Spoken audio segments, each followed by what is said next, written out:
Merci beaucoup, Monsieur le Président. Chers collègues honorables députés, ma leen di nuyu di rafetlu ndaje bi ba nga xam ne tey ñu ñëw pour examiner suñu règlement intérieur et ñu defee ko ci anam bu nga xam ne président de l'Assemblée nationale moo mettre en place avec l'aval du bureau un comité ad hoc. Ci comité ad hoc boobu on m'a fait l'honneur de me nommer, de me désigner président. Ma ànd ceeg samay collègues la présidente du groupe parlementaire Takku Wallu, le représentant des non-inscrits, monsieur l'honorable Tafsir Thioye,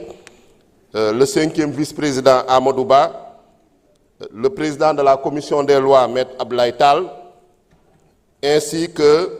les membres de l'administration parlementaire, notamment le secrétaire général adjoint, le directeur de cabinet du président de l'Assemblée nationale,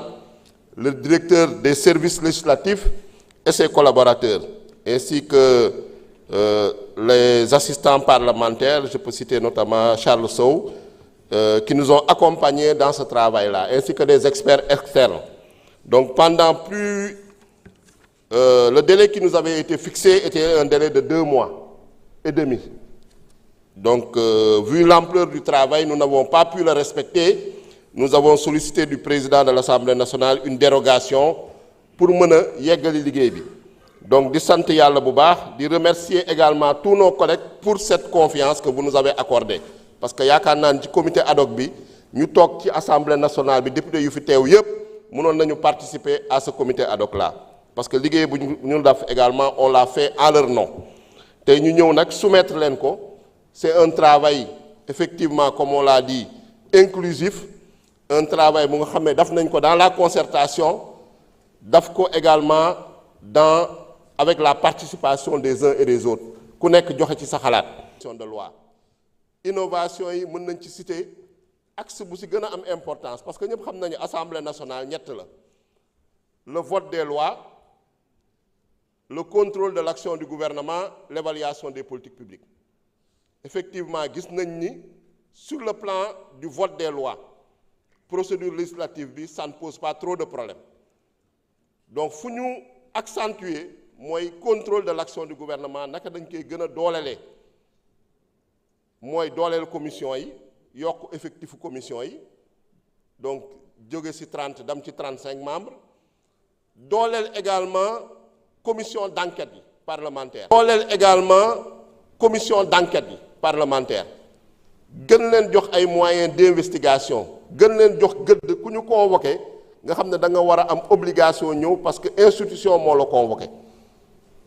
donc loolu moo nekk ci réforme bi beneen bi tamit ci contrôle de l'action du gouvernement ñu gën a fësal maanaam communication bi pour que peuple sénégalais xam député yi lan la ñuy def entre 2 séances plénières parce que ñu bëri su ma leen déggee dañu yaakaar ni député séance plénière ba séance plénière lay liggéey alors que député quand on est député c'est 24 heures sur 24 7 jours sur 7 député amul vacances lu ñu am session la buy ubbi octobre di jeex juin lu ci des duñ ko woowee vacances hors session la hors session député yi dañuy liggéey tey 14 commissions yu fi nekk yépp programmé nañu ay activités à partir de juillet te ñëpp xam nañu session bi 30 juin lay jeex donc loolu ñu xam ko en dehors de contrôle de l'action du gouvernement il y a l'évaluation des politiques publiques loolu moo ngi ci constitution bi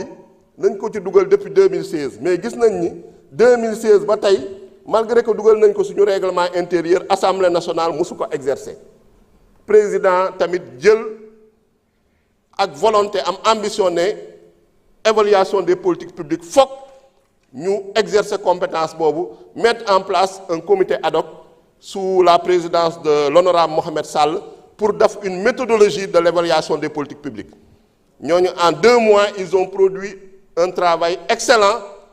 ñu travailler ensemble dugal ci règlement intérieur bi procédure évaluation politique publique ak gouvernance évaluation politique publique bi à travers ce comité permanent de l'évaluation des politiques publiques donc tey suñu adopté ce règlement intérieur en tout cas, dès la session prochaine, évaluation des politiques publiques à l'Assemblée nationale dina nekk une réalité. Nga xam ne mooy le troisième pilier ba nga xam ne mooy Assemblée nationale. Leneen li c'est la fonction de représentation parce que ñu xam ne députés yi effectivement c'est des députés du peuple sénégalais, c'est des députés du Sénégal, ils sont dans l'Assemblée nationale. Mais ñu si ëpp ils ont été élus dans des circonscriptions et des départements ñu nga xam ne dañu am une redevabilité envers ces circonscriptions là ñu fay dem di fa nemmeeku population yi seen jafe-jafe ak seeni préoccupation loolu tam dafa nekk lu am solo ci liggéeyu député yi moo tax renforcement de capacité buñ ci soxla qu'on les dote de moyens humains et matériels su ma nee moyens humains et matériels déjà c'est les assistants parlementaires qu'on puisse recruter des assistants parlementaires en nombre suffisant parce que tey su fekkee dañu la ne yow yaa war a voter des lois tu dois voter des lois dans tous les secteurs mooy maanaam tey loo gis ci ministère am na ay projet de loi yoo xam ne ministère yooyu ñoo koy initier jàllale ko ci gouvernement mu ñëw assemblée nationale on peut parler d'une trentaine de secteurs tu dois évaluer des politiques publiques dans tous les secteurs tey député bi mun nañu ne député bu nekk tey gouvernement la parce que tey ministre de la fonction publique su ñëwee